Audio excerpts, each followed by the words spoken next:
келген. Байланыстан беребиз. Осы уақытпен шақырту түсуде Қызылорда қаласы Мырзабек ұлы 22-ші мекенжайда үй жануда. Қабылданды.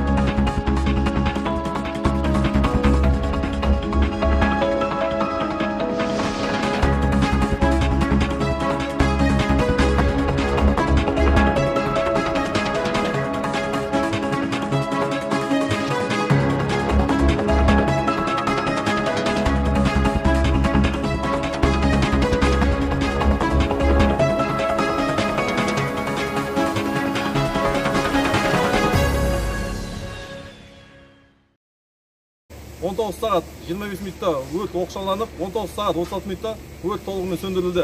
Өрттің шығу себебі анықталды. Өртте жапа шеккен адамдар жоқ. Өрт 16 сағат 46 минутта оқшауланып, 17 сағат 00 минутта толығымен сөндірілді.